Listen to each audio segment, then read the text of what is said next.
Assalamualaikum warahmatullahi wabarakatuh. Perkenalkan, saya Dila Azkia dari Prodi Manajemen Pendidikan Islam dengan NIM 242501002. Di sini saya ingin memaparkan mengenai relevansi nilai aswaja dalam pendidikan Islam. Yang pertama, moderasi Islam dalam pengembangan kurikulum pendidikan. Moderasi yang dimaksud adalah sikap pertengahan yang menghindari dua ekstrim, baik ekstremisme agama maupun sekularisme. Prinsip-prinsip moderasi yang dianut Aswaja mampu menciptakan keseimbangan antara aspek agama dan ilmu pengetahuan. Hal ini dapat diwujudkan melalui beberapa langkah. Yang pertama, mengintegrasikan nilai-nilai Islam moderat dalam kurikulum. Pengintegrasian ini mencakup materi tentang akhlak mulia, toleransi, dan cara berinteraksi dalam masyarakat yang heterogen. Yang kedua, meningkatkan pemahaman tentang Islam yang toleran dan inklusif. Pendidikan berbasis nilai-nilai ini memberikan bekal bagi peserta didik untuk menjadi duta perdamaian di lingkungan masing-masing. Yang ketiga, menghindari ekstremisme dan radikalisme. Pendidikan yang moderat juga mengajarkan peserta didik untuk menelaah sumber-sumber ajaran Islam secara benar dengan bimbingan ulama yang kredibel. Yang keempat, mengembangkan kurikulum yang seimbang antara agama dan ilmu pengetahuan. Seimbangnya pembelajaran agama dan ilmu umum menciptakan generasi yang tidak hanya religius, tetapi juga inovatif dalam memecahkan permasalahan global. Yang kedua, ada tantangan kontemporer. Tantangan ini membutuhkan strategi yang komprehensif untuk memastikan keberlanjutan nilai-nilai aswaja dalam pendidikan. Pertama, ada radikalisme.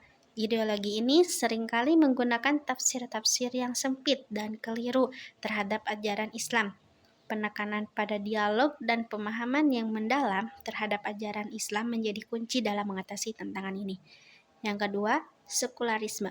Sekularisme seringkali memisahkan agama dari kehidupan sehari-hari, termasuk dari pendidikan. Dengan pendekatan aswaja, pendidikan Islam dapat memberikan keseimbangan antara kehidupan spiritual dan material. Yang ketiga, globalisasi. Pengaruh budaya dan nilai-nilai asing mempengaruhi pola pikir peserta didik. Pendidikan berbasis nilai-nilai aswaja dapat menjadi benteng untuk menjaga identitas keislaman sambil tetap terbuka terhadap perkembangan global. Yang keempat, pluralisme. Kehidupan di masyarakat yang beragama memerlukan pendidikan yang mengajarkan penghormatan terhadap keberagaman agama dan budaya. Pendidikan aswaja mengajarkan nilai-nilai saling menghormati dan bekerja sama di tengah perbedaan untuk menciptakan harmoni sosial. Yang selanjutnya ada studi kasus penerapan prinsip aswaja. Yang pertama, pondok pesantren. Pesantren mengintegrasikan pelajaran agama dengan nilai-nilai toleransi, moderasi, dan keilmuan. Selain mengajarkan kitab kuning, pesantren juga memberikan pendidikan umum seperti matematika, sains, dan bahasa asing sehingga santri memiliki wawasan luas. Yang kedua, madrasah.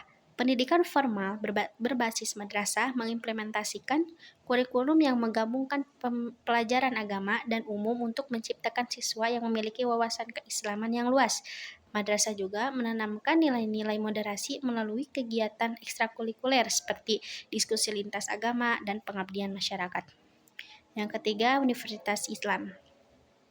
Universitas Islam mengembangkan program studi yang mengedepankan integrasi antara agama dan sains seperti ekonomi syariah, teknologi berbasis nilai Islam, dan lain-lain.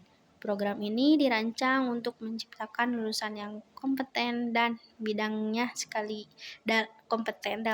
sekaligus memiliki integritas keislaman.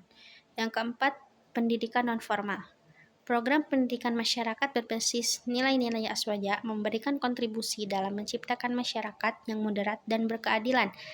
Program ini mencakup pelatihan keterampilan, kajian keislaman, dan program pemberdayaan masyarakat yang berbasis nilai-nilai aswaja.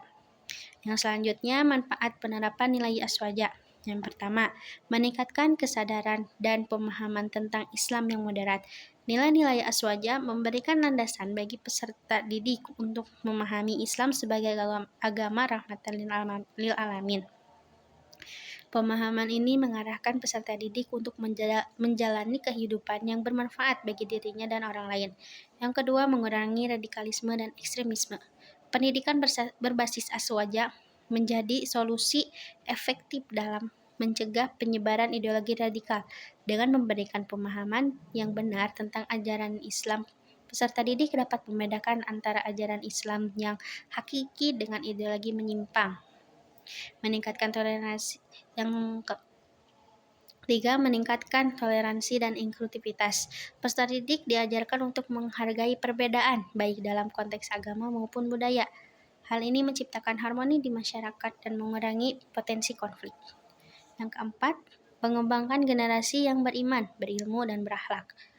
Pendidikan yang berlandaskan aswaja menghasilkan individu yang tidak hanya cerdas secara intelektual, tetapi juga memiliki moral yang baik. Generasi ini diharapkan mampu menjadi pemimpin yang adil dan bijaksana. Yang kelima, meningkatkan kualitas pendidikan Islam. Dengan pendekatan moderat, pendidikan Islam mampu bersaing di tingkat global tanpa kehilangan identitas keislaman. Hal ini memberikan kontribusi besar terhadap peradaban dunia. Yang selanjutnya, prinsip-prinsip aswaja dalam pendidikan. Yang pertama, tauhid. Keyakinan akan keesaan Allah Subhanahu wa taala menjadi dasar utama dalam pendidikan Islam. Tauhid mengarahkan peserta didik untuk mengembangkan hubungan yang kokoh dengan Sang Pencipta. Yang kedua, risalah. Itu mengikuti sunnah Nabi Muhammad SAW sebagai pedoman hidup. Risalah ini menjadi acuan dalam menanamkan nilai-nilai moral dan etika kepada peserta didik. Yang ketiga, ahlul sunnah. Memegang pendapat ulama yang moderat untuk menciptakan harmoni dalam memahami agama. Pendekatan ini mengajarkan peserta didik untuk menghormati perbedaan pandangan dalam Islam. Yang keempat, al-jamaah. Menjaga persatuan umat Islam dalam keberagaman. Prinsip ini mengajarkan pentingnya kerjasama dan solidaritas di antara umat Islam. Yang kelima, al-adl. Mengembangkan nilai keadilan dan kesetaraan dalam pendidikan. Prinsip ini memastikan bahwa pendidikan memberikan kesempatan yang sama bagi semua peserta didik. Kesimpulannya, nilai-nilai aswaja memiliki relevansi yang kuat dalam sistem pendidikan Islam, terutama dalam menghadapi tantangan kontemporer seperti radikalisme, sekularisme, globalisasi, dan pluralisme. Penerapan nilai-nilai aswaja dalam pendidikan formal maupun non-formal dapat menciptakan generasi yang moderat, toleran, dan inklusif. Dengan mengintegrasikan nilai-nilai aswaja ke dalam kurikulum, institusi pendidikan dapat membentuk peserta didik yang memiliki keseimbangan antara pemahaman agama dan wawasan ilmu pengetahuan. Pendidikan berbasis aswaja juga memberikan kontribusi besar dalam mencegah radikalisme dan ekstremisme, meningkatkan toleran antar umat beragama, serta menciptakan harmoni sosial. Dengan demikian, penguatan sistem pendidikan Islam yang berlandaskan nilai-nilai aswaja tidak hanya penting untuk menciptakan masyarakat yang beradab, tetapi juga untuk menjaga persatuan dan kesatuan umat Islam di tengah keberagaman dan dinamika global. Mungkin sekian yang dapat saya paparkan. Mohon maaf bila ada kesalahan dan kekurangan. Wabillahi taufiq wal hidayah. Wassalamualaikum warahmatullahi wabarakatuh.